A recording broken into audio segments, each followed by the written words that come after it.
ಯಶ್ ಅವರೇ, ನೀವೇ ಹೇಳಿದ್ರಿ ಮಂಜು ಮಾಂಡವ್ಯ ಅವ್ರಿಗೆ ಯಾಕೆ ನೀನು ನಿರ್ದೇಶನ ಮಾಡಬಾರ್ದು, ನಾನೇ ಡೇಟ್ಸ್ ಕೊಟ್ಬಿಟ್ಟಿದ್ದೀನಿ ಸಿನಿಮಾ ಮಾಡೋಣ ಅಂತ. ಬಟ್ ಇವಾಗ ಸಿನಿಮಾ ಮುಗಿಸಿದ್ದೀರಾ, ಅವರ ಕ್ಯಾಪ್ಟನ್ಶಿಪ್ಪಲ್ಲಿ ಡಿರೆಕ್ಷನ್ ಕೂಡ ಮುಗಿದಿದೆ.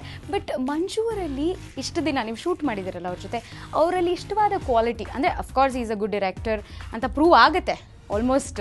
ಸೊ ಅವರಲ್ಲಿ ಇಷ್ಟವಾದಂತಹ ಕ್ವಾಲಿಟಿ ಯಾವುದು ನಿಮಗೆ? ಪ್ರತಿಯೊಂದರಲ್ಲೂ ಹೊಸದು ನೋಡ್ಕೋವಂಥ ಒಂದು ಕ್ವಾಲಿಟಿ ಇದೆ. ಅಂದರೆ ಎವ್ರಿ ಸಿಚುವೇಶನ್ ಸೀನಲ್ಲಿ ಏನಾದರೂ ಒಂದು ಹೊಸದು ಕೊಡಬೇಕು ಆ್ಯಂಡ್ ಎಲ್ಲೂ ಬಂದಿರಬಾರ್ದು ಅಂತ ಎಕ್ಸ್ಕ್ಲೂಸಿವ್. ಇದನ್ನು ಈಗ ಟೈಟಲ್ಲೇ ನೋಡಿ, ಆ ಟೈಟಲ್ ನಿಮಗೆ ಎಷ್ಟೊಂದು ಜನ ನನಗೆ ಹೇಳಿದ್ದಾರೆ ತುಂಬ ಚೆನ್ನಾಗಿದೆ ಅಂತ, ದೊಡ್ಡ ದೊಡ್ಡ ಡೈರೆಕ್ಟರ್ಗಳು ಹೇಳಿದ್ದಾರೆ. ಸೊ ಎಲ್ರಿಗೂ ಇಂಪ್ರೆಸ್ ಆಗಿದೆ. ಎಷ್ಟೋ ಜನಕ್ಕೆ ಅದು ಅನಿಸಿದೆ, ಅಯ್ಯೋ ನಮಗೆ ಹೊಳಿಲಿಲ್ವೇ ಅನ್ನೋ ಥರದ್ದು. ಸೊ ಆ ಥರ ಎಕ್ಸ್ಕ್ಲೂಸಿವ್ ವಿಷಯ ಹುಡುಕೋದು ಮಂಜು ನನಗೆ ತುಂಬ ಇಷ್ಟ. ಆ್ಯಂಡ್ ಜೊತೆಗೆ ಮಾಸ್ ಪಲ್ಸ್ ಚೆನ್ನಾಗಿದೆ, ಹ್ಯೂಮರ್, ಸೆನ್ಸ್ ಆಫ್ ಹ್ಯೂಮರ್ ಇದೆಯಲ್ಲ ತುಂಬ ಚೆನ್ನಾಗಿದೆ. ಒಬ್ಬ ರೈಟ್ರಿಗೆ ಪಂಚ್ ಡೈಲಾಗ್ ಬರೆಯೋದಷ್ಟೇ ಸುಲಭವಾಗಿ ನಗಿಸೋವಂಥ ಕೆಪಾಸಿಟಿನೂ ಇರಬೇಕು. ಆ ಎರಡು ಕ್ವಾಲಿಟಿ ಇರೋದು ನನಗೆ ಮಂಜು ತುಂಬ ಇಂಪ್ರೆಸ್ ಆಗಿರೋದು. ಕಾಟನ್ ಪೇಟೆ ಹುಡುಗರು ಕಿಲಾಡಿ ಅಂತಾರೆ, ಕತ್ರಗುಪ್ಪೆ ಹುಡುಗರು ಕಿಂಗ್ ಅಂತಾರೆ, ಶಿವಾಜಿನಗರ ಹುಡುಗರು ಭಾಯ್ ಅಂತಾರೆ, ಬಸವೇಶ್ವರ ನಗರ ಹುಡುಗರು ಬಾಸು ಅಂತಾರೆ. ಓಕೆ, ಚಿಕ್ಕಣ್ಣ ಅವರೇ ಒಂದು ವಿಷಯ ಕೇಳಿದೆ, ಅಮೃತ ಮಹೋತ್ಸವದ ಯಶ್ ಅವ್ರನ್ನ ನೋಡಿದ್ರಂತೆ, ಆದರೆ ಮಾತಾಡ್ಸಿಲ್ವಂತೆ, ಯಾಕೆ?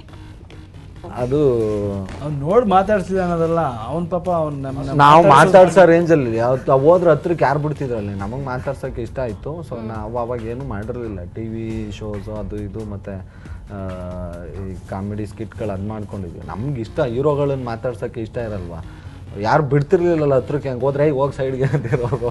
ಸೊ ಹಂಗಾಗಿ ಮಾತಾಡ್ಸೋಕ್ಕಾಗಿರಲಿಲ್ಲ ಅಷ್ಟೇ. ಅಲ್ಲ, ಎಷ್ಟೋ ಜನ ಹೇಳ್ತಾರೆ ನಿಮ್ಮ ಪೇರ್ ಕಿರಾತಕ ಇಂದ ಇರ್ಬೋದು, ರಾಜಾ ಹುಲಿಯಿಂದ ಇರ್ಬೋದು, ಇಲ್ಲಿವರೆಗೂ ಸಿಕ್ಕಾಪಟ್ಟೆ ಎಸ್ಟಾಬ್ಲಿಷ್ ಆಗಿದೆ ಅಂತ. ಸೊ ಮಾಸ್ಟರ್ ಪೀಸ್ ಚಿತ್ರದಲ್ಲಿ ಚಿಕ್ಕಣ್ಣ ಅವ್ರು ಇರಬೇಕು ಅಂತ ಯಶ್ ಅವರೇ ಸಜೆಸ್ಟ್ ಮಾಡಿದ್ರೆ ಹೇಗೆ? ಆಕ್ಚುಲಿ ಕಿರಾತಕಲ್ಲಿ ಆ ಥರದ್ದಾಯ್ತು. ಕಿರಾತಕ ಮಾಡಿಸಿದ್ವಿ, ಇವರೇ ಸಜೆಸ್ಟ್ ಮಾಡಿದ್ದು. ಮತ್ತು ರಾಜಾ ಹುಲಿನೂ ಇವರೇ ಸಜೆಸ್ಟ್ ಮಾಡಿ. ನಂಗೂ ರಾಜಾ ಹುಲಿ ಗೊತ್ತಿಲ್ಲ. ಅಲ್ಲ, ಈಗ ಹೆಂಗಾಗೋಗ್ಬಿಟ್ಟಿದೆ,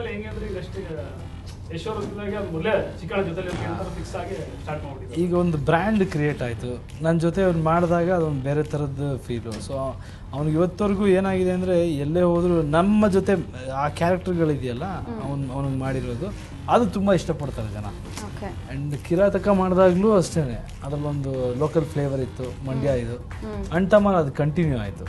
ಸೊ ಅದಾದ್ಮೇಲೆ ಜನ ಇಷ್ಟಪಟ್ಬಿಟ್ರು. ಈಗ ನಾನು ಯಾರಿಗೂ ಹೇಳಬೇಕಾಗಿಲ್ಲ, ಅವರೇ ಬರಿಬೇಕಾದ್ರೇ ಯೋಚನೆ ಮಾಡ್ಕೋತಾ ಬರ್ತಾರೆ. ಆ್ಯಂಡ್ ಸ್ಪೆಷಲಾಗಿ ಈಗ ನಮ್ಮ ಒಂದು ಸಿನಿಮಾ ಮಾಡ್ತಿದ್ದೀವಿ ಅಂದ್ರೆ ಕೇಳ್ತಾ ಇರ್ತಾರೆ, ಇವ್ನು ಎಲ್ಲೋದ್ರೂ ಬಂದು ಇವ್ನು ಅದೇ ಹೇಳ್ತಿರ್ತೀನಿ, ಎಲ್ಲೋದ್ರೂ ಕೇಳ್ತಾರೆ ನನಗೆ, ಯಾವಾಗ ಮಾಡ್ತೀರಾ ಬಿಡು, ಆ ಸಿನಿಮಾ ಮಾಡ್ತಿದ್ದೀರಾ ನೀನು ಅಂದ್ರೆ, ಇಲ್ಲ ನನಗೆ ಇದಾಗಬೇಕು ಅಂತ ಹೇಳ್ತಾ ಇರ್ತಾನೆ. ಈ ಸಿನಿಮಾಲಿ ನೆಕ್ಸ್ಟ್ ಲೆವೆಲ್ಗೂ ಈಗ ಮಾಡಿ ಇನ್ನೊಂದಷ್ಟು ಗ್ಯಾಪ್ ಕೊಡೋಣ ಬಿಡು ಅಂದ್ರೂ ಬಿಡ್ತಾ ಇಲ್ಲ ಅವನು, ನೆಕ್ಸ್ಟ್ ಪಿಕ್ಚರ್ಗೂ ಇರಬೇಕು ಅಂತ. ಅವ್ಳಿಗಿನ್ನೂ ಗೊತ್ತಿಲ್ಲ ನಾವು ಬಿಲಾ ಬಗ್ದು ಹೆಗಣ ಹಿಡಿಯೋರು ಅಂತ. ಜಿಂಕೆ ಅನ್ಲ ಹುಲಿ ಎಲ್ಲಾದ್ರೂ ಹೆಗಣ ಬೇಟೆ ನಂಗೆ ಎಲ್ಲ ಸಿನಿಮಲ್ಲಿ ಇರ್ಬೇಕಂತ ಆಸೆ. ಇಬ್ರು ಕಾಂಬಿನೇಷನ್ ಬರಲಿಲ್ಲ. ಅಲ್ಲ, ನಮಗೂ ಕೂಡ ಖುಷಿ ವಿಷಯ, ಯಾಕಂದ್ರೆ ಚಿಕ್ಕಣ್ಣ ಅವರ 50ನೇ ಚಿತ್ರ ಅಂತ ಇದು. ಸೊ 50ನೇ ಚಿತ್ರದಲ್ಲಿ ನೀವು ಯಶ್ ಅವ್ರ ಜೊತೆ ಅಭಿನಯಿಸ್ತಾ ಇರೋದು ಡಬಲ್ ಧಮಾಕ ಅಂತಾನೆ ಹೇಳ್ಬೋದು. ಈ ಲವ್ ಅನ್ನ ಮ್ಯಾಟ್ರೋ ಹಾರ್ಟ್ ಒಳಗಡೆ ಎಂಟರ್ ಆಗ್ಬಿಟ್ರೆ ದೊಡ್ಡ ದೊಡ್ಡ ಪಂಟ್ರಗಳೆಲ್ಲ ಸೈಲೆಂಟ್ ಆಗ್ಬಿಟ್ಟವ್ರೆ. ಏನೋ ಯಶ್ ಅವರೇ, ನಿಮ್ಮ ಪ್ರತಿಯೊಂದು ಚಿತ್ರದಲ್ಲೂ ನಿಮ್ಮ ಲುಕ್ ಇದೆಯಲ್ಲ, ಅದು ಯಂಗ್ಸ್ಟರ್ಸ್ಗೆ ಸಿಕ್ಕಾಪಟ್ಟೆ ಅಟ್ರಾಕ್ಟ್ ಆಗುತ್ತೆ.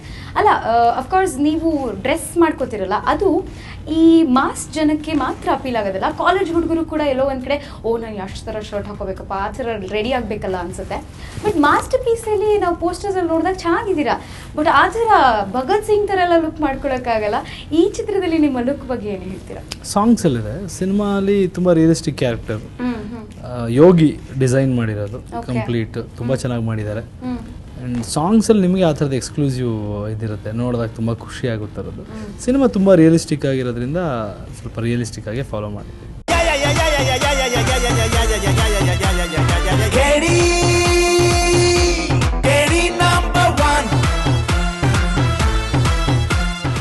Attention please,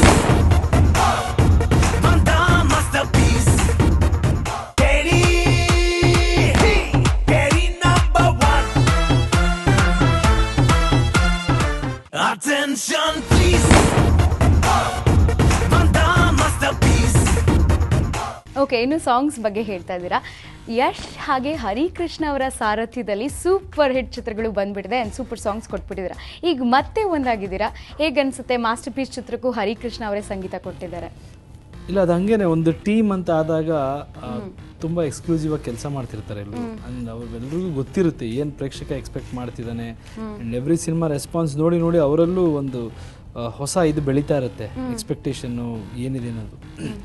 ಹರಿಕೃಷ್ಣ ಅವರು ತುಂಬ ದೊಡ್ಡ music director and mass pulse ಇರುವಂಥ ವ್ಯಕ್ತಿ. ಆ್ಯಂಡ್ ಅವ್ರಿಗೆ ಚೆನ್ನಾಗಿ ಹೀರೋನ ಹೇಗೆ ಪ್ರೆಸೆಂಟ್ ಮಾಡಬೇಕು ಅಂತ ಗೊತ್ತಿದೆ. ಸೊ ಅದರಿಂದ ನನ್ನ ಸಿನಿಮಾ ಕಂಟೆಂಟ್ ಮುಂಚೆನೇ ಡಿಸ್ಕಸ್ ಮಾಡ್ಬಿಡ್ತೀವಿ ನಾವು. ಸೊ ಅವರೇ ಸಾಂಗ್ಸ್ ಮಾಡ್ತಾ ಇರ್ತಾರೆ, ಇದು ಯಾವ ಥರದ್ದು ಬೇಕು ಅಂತ. ಈ ಸಿನಿಮಾಗೆ ತುಂಬ ಒಳ್ಳೆ ಅದ್ಭುತವಾದ ಸಾಂಗ್ಸ್ ಮಾಡಿದ್ದಾರೆ. ಪ್ರತಿಯೊಂದು ಸಾಂಗು ವಿಭಿನ್ನವಾಗಿದೆ. ಬಟ್ ಹರಿಕೃಷ್ಣ ಅವ್ರಿಗೆ ನಾನು ಹೇಳ್ತಿದ್ದೆ, ನಾನು ಯಾವಾಗಲೂ ಸಾಂಗ್ ಕಂಪೋಸ್ ಮಾಡಿದ್ಮೇಲೆ ಏನೋ ಒಂದು ವಿಜುವಲ್ ಇಟ್ಕೊಂಡಿರ್ತೀವಿ, ಈ ಥರದ ವಿಜುವಲ್ ತೆಗಿಬೇಕು, ಅಚೀವ್ ಮಾಡಬೇಕು ಅಂತ. ಎಲ್ಲೋ ಒಂದೊಂದು ಕಡೆ ಕಾಂಪ್ರಮೈಸ್ ಆಗೋ ಥರ ಇತ್ತು. ಬಟ್ ಈ ಸಿನಿಮಾ ನಾನು ಹೇಳಿದ್ದೆ ಹರಿ ಸರ್ಗೆ, ಸರ್ ನೀವೇನು ಅಂದ್ಕೊಂಡಿದ್ದೀರಾ ಅದಕ್ಕಿಂತ ಜಾಸ್ತಿ ದೊಡ್ಡದಾಗಿರುತ್ತೆ, ನೀವೇ ಖುಷಿ ಆಗಬೇಕು. ಇದು ಹರಿಕೃಷ್ಣ ಅವ್ರಿಗೆ ಒಂದು ಗಿಫ್ಟ್ ಅನ್ನೋ ಥರ ಹೇಳಿದ್ದಾರೆ. ಈ ಸಾಂಗ್ಸ್ ಮೇಕಿಂಗ್ ಅವ್ರು ನೋಡಿ ಅವರೇ ದಂಗಾಗಿ ಹೋಗಿದ್ದಾರೆ. ಅಣ್ಣಂಗ್ ಲವ್ ಆಗಿದೆ ಸಾಂಗ್ ಆಗ್ಬೋದು, ಅಟೆನ್ಷನ್ ಪ್ಲೀಸ್ ಸಾಂಗ್ ಆಗ್ಬೋದು, ಕಾಂಟ್ ವೇಟ್ ಬೇಬಿ, ಕೇಳಿ ಎಲ್ಲ ಸಾಂಗ್ಸ್ ಹರಿಕೃಷ್ಣ ಅವರು ತುಂಬ ಸರ್ಪ್ರೈಸ್ ಆಗಿ ತುಂಬ ಖುಷಿಯಾಗಿದ್ದಾರೆ. ನಾನು ಏನು ಮಾಡಿದ್ದೀನಿ ಅದ್ರ ಡಬಲ್ ಮಾಡಿದ್ರೆ ಸರ್ ನೀವೆಲ್ಲ ಇಡೀ ಟೀಮ್. ಸೊ ಇನ್ನು ಮಂಜು ಮಾಂಡವ್ಯ ಅವರೇ, ಅಫ್ಕೋರ್ಸ್ ಹರಿಕೃಷ್ಣ ಅವರ ಸಂಗೀತ ಇದೆ. ಆ್ಯಂಡ್ ಈಗ ತುಂಬ ಸದ್ದು ಮಾಡ್ತಿರುವಂತಹ ಸಾಂಗ್ ಅಫ್ಕೋರ್ಸ್ ಅಣ್ಣನಿಗೆ ಲವ್ ಆಗಿದೆ ಅಂತ.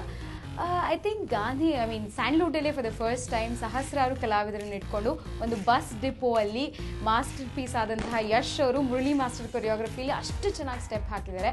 What you have to say about this song? ಏನು ಹೇಳ್ತೀರಾ? ಅಣ್ಣನಿಗೆ ಲವ್ ಆಗಿದೆ ಫಸ್ಟ್ ಸಾಂಗ್ ನಾನು ಬರೆದಿರೋದು. ಅಂದರೆ ಅಲ್ಲೂರಿಗೆ ನಾನು ಸಾಂಗೇ ಬರೆದಿಲ್ಲ ಯಾವ ಸಿನಿಮಾಗೂ. ಫಸ್ಟ್ ಸಾಂಗ್ ಇದೆ. ಆ ಸಾಂಗ್ ಎಷ್ಟು ದೊಡ್ಡ ಹಿಟ್ ಆಗಿರೋದು ನಿಜವಾಗ್ಲೂ ಖುಷಿ ವಿಚಾರ ನನಗೆ. ಅಲ್ಲ, ಜನ ಮೇಕಿಂಗ್ ನೋಡೇ ಬೋಲ್ಡ್ ಆಗ್ಬಿಟ್ಟಿದ್ದಾರೆ, ಇನ್ ರಿಯಲ್ ಸಾಂಗ್ ಬಂದ್ರೆ ಹೆಂಗೆ ಅಂತ. ತುಂಬಾ ಒಂದು ಅದ್ಭುತವಾದ ಸಾಂಗ್ ಅದು. ತುಂಬಾ ಹೆಚ್ಚು ಜನನ ಕ್ರೌಡ್ನ ಯೂಸ್ ಮಾಡಿರೋ ಸಾಂಗ್ ಅದು. ಅದ್ರ ಒಂದೊಂದು ಫ್ರೇಮ್ ಅಲ್ಲಿ ನಮ್ಮ ಪ್ರೊಡ್ಯೂಸರ್ ಕಾಣ್ತಾ ಹೋಗ್ತಾರೆ. ನಮಗಿಂತ ಹೆಚ್ಚಾಗಿ ಮ್ಯೂಸಿಕ್ ಡೈರೆಕ್ಟರ್ ಇರ್ಬೋದು, ನಾನಿರ್ಬೋದು, ಯಾರೇ ಪ್ರೊಡ್ಯೂಸರ್ ಕಾಣ್ತಾರೆ ನಿಮಗೆ ಫ್ರೇಮ್ ಅಲ್ಲಿ. ಆ ರಿಚ್ನೆಸ್, ಅಷ್ಟು ಜನ ಕ್ರೌಡ್ ಕೊಟ್ಟಿರೋದು. ಆ್ಯಕ್ಚುಲಿ ನನ್ನ ಥಾಟ್ಸ್ ಅಷ್ಟು ಇರಲಿಲ್ಲ. ನಾನು ಫಸ್ಟ್ ಐಡಿಯಾ ಮಾಡಿದಾಗ ಅಣ್ಣ ಲವ್ ಆಗಿದೆ ಏರಿಯಾದಲ್ಲಿ ಎಲ್ಲ ಹುಡುಗರು ಒಂದು 10 ಜನ 5 ಜನ ಸೆಲೆಬ್ರೇಟ್ ಮಾಡ್ತಾರೆ ಲವ್ನ ಅಂತ ಅಂದ್ಕೊಂಡಿದ್ದೆ. ಬಟ್ ನಮ್ಮ ಪ್ರೊಡ್ಯೂಸರ್ ಹೇಳಿದ್ದು 5 ಜನ 10 ಜನ ಬೇಡ, ರಿಚ್ ಮಾಡೋಣ, ಒಂದು 5,000 ಜನ ಸೇರಿಸಿ ಈ ಥರ ಮಾಡೋಣ ಅಂತೆಲ್ಲ ಹೇಳಿದ್ರು. ಸೊ ಅದೇ ರೀತಿ ಎಲ್ಲ ಪ್ರೊವೈಡ್ ಮಾಡಿದ್ರು. ದೊಡ್ಡ ಮಟ್ಟದ ಒಂದು ಸಾಂಗ್ ಆಗಿ ಇವತ್ತು ಇಡೀ ಕರ್ನಾಟಕದ ಬಗ್ಗೆ ಮಾತಾಡ್ತಾರೆ. ಎಸ್ ಅಣ್ಣಂಗ್ ಲವ್ ಆಗಿದೆ ಅನ್ನೋದು ಮನೆ ಮಾತಾಗ್ಬಿಟ್ಟಿದೆ ಇವಾಗ. ಅಯ್ಯೋ ಅಣ್ಣಂಗ್ ಲವ್ ಆಗಿದೆ ಅಂತಪ್ಪ ಅಂತ ಮಾತಾಡ್ಕೊಳ್ತಿದ್ದಾರೆ. ಆವಾಗ ನೀವು ಹೇಳ್ದಂಗೆ ಅಣ್ತಮ್ಮ ಸಾಂಗ್ನ ಆಡಿದಾಗ ಇವರು ಪಾಪ ಲವ್ ಬ್ರೇಕಪ್ ಅಲ್ಲಿ ಆಡಿದ್ರು. ಈಗ ಅಣ್ಣಂಗ್ ಲವ್ ಆಗಿದೆ ಅಂತ ಎಲ್ಲರೂ ಖುಷಿಲಿ ಹಾಡ್ತಿದ್ದಾರೆ. And yeah, with this song your again back to playback singing ಅಲ್ವಾ? ಸೊ ಹಾಡಿನ ಮತ್ತೆ ಹಾಡಿದ್ದೀರಾ? ನಾವು ಅದಕ್ಕೆ ಅದನ್ನೆಲ್ಲೂ ಪ್ರಮೋಟು ಮಾಡಲಿಲ್ಲ, ಅದನ್ನೇನು ಮಾಡಲಿಲ್ಲ. ನಾನೇನು ಮಾಡಲೂಬೇಡಿ, ಮೇಕಿಂಗು ಹಾಕ್ಬೇಡಿ ಅಂತ ಹೇಳ್ಬಿಟ್ಟೆ. ಓಕೆ, ಅದೊಂದು ಸಿಚುವೇಶನ್ಗೆ ಚೆನ್ನಾಗಿರುತ್ತೆ ಅಂತ ಇದು ಮಾಡಿ. ಇಲ್ಲ ಬಿಡಿ, ಅಣ್ತಮ್ಮ ಸಾಂಗ್ ಕೇಳೋಕ್ಕೆ ತುಂಬಾ ಕ್ಯಾಚಿ ಆಗಿದೆ. ಸೊ ಈಗ ಮತ್ತೆ ಹಾಡಿದ್ರು ಆ ವಾಯ್ಸ್ ಅಲ್ಲಿ ಅಣ್ಣಂಗ್ ಲವ್ ಆಗಿದೆ ಸಾಂಗ್ ಕೇಳ್ತಾರೆ. ಅದ್ರ ಜೊತೆಗೆ ಚಿಕನ್ ಅವ್ರ ಕಾಂಬಿನೇಷನ್ ಬೇರೆ ಇದೆಯಲ್ಲ. ಚಿಕನ್ ಅವರೇ ಹಾಡಲ್ಲ ಅಂತ ಗೊತ್ತು, ಯಾಕಂದ್ರೆ ಈಗ ಆಲ್ರೆಡಿ ನೀವು ಎಕ್ಸಾಸ್ಟ್ ಆಗ್ಬಿಟ್ಟಿದ್ದೀರಾ. ಬಟ್ ಆದ್ರೂ ಹೇಗಿತ್ತು ಹಾಡೋದು ಅಣ್ಣಂಗ್ ಲವ್ ಆಗಿದೆ ಸಾಂಗ್ ಯಶ್ ಅವ್ರ ಜೊತೆ? ಈಗ ಎಷ್ಟು ಕಷ್ಟ ಆಗ್ತಿದೆಯೋ ಆಡ್ಬೇಕಾದ್ರೂ ಅಷ್ಟೇ ಕಷ್ಟ ಆಗ್ತಿದೆ. ಏನಕ್ಕೆ ಅಂದರೆ ನಮಗೆಲ್ಲ ಗೊತ್ತಿಲ್ಲ, ಸಿಂಗಿಂಗೆಲ್ಲ ಗೊತ್ತಿಲ್ಲ. ಸೊ ನಾನು ಆ ಸಾಂಗಲ್ಲಿ ನಾನು ಬರ್ತೀನಿ, ನಿನ್ನ ವಾಯ್ಸ್ ಇರಲಿ ಆಡುವನು, ನನಗೂ ಖುಷಿ ಆಡುವಂದು. ಅದು ಒಂದು ದೊಡ್ಡ ಪಿಕ್ಚರು, ಆಮೇಲೆ ಒಂದು ದೊಡ್ಡ ಸಾಂಗು, ಅದರಲ್ಲಿ ಆಡುವಂದು ನನಗೆ ಖುಷಿ ಆಯಿತು. ಹೋದ್ಮೇಲೆ ನನಗೆ ಬೇಕಾ ಅಂತಲೇ ಲೈನ್ ಇರೋದು. ಆಡ್ಬೇಕಾದ್ರೆ ಅಂದ್ಕೊಂಡಿದ್ದೀನಿ ಬೇಕಾ ಅಂತ. ಇವು ಅಲ್ಲಿ ಕೂತಿ ನಾನು ಓಕೆ ಅಂದರು. ನಾನು ಸುಮ್ಮನೆ ಹಿಂಗೆ ನೋಡಿದೆ, ಹಿಂಗಂದ್ರು ಅಯ್ಯೋ ಸತ್ತೆ ನಾನು. ತುಂಬ ಇಲ್ಲ, ವಾಯ್ಸು ಅವನೇನಿದೆ ಅಲ್ಲಿ ಎಲ್ಲರೂ ಸರ್ ಎಲ್ಲರೂ ಇದ್ರು ಟೀಮು, ಎಲ್ಲರೂ ಓಕೆ ಇವನ್ ವಾಯ್ಸ್ ಇದು ಅಂತ. ಬಟ್ ಏನೇ ಒಂಥರ ಕೈ ಅಂತ ಆಡ್ತಿದ್ದ, ಕೆಡದಾಗಿರುತ್ತೆ.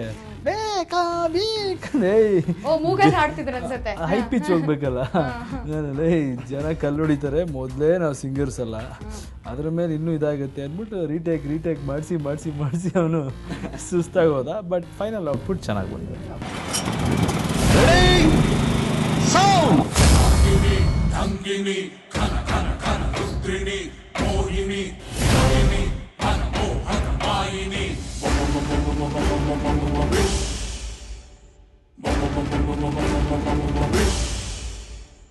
ಫ್ರಾಕ್ ಹಾಕೊಂಡ್ ವಾಕಿಂಗ್ ಬಂದು ನಾಗವಲ್ಲೆ, ಡಬಲ್ ನಿಂಬೆ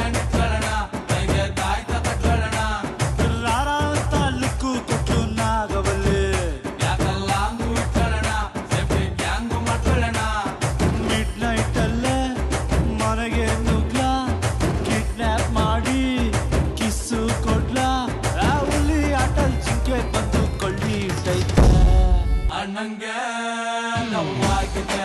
Attention please.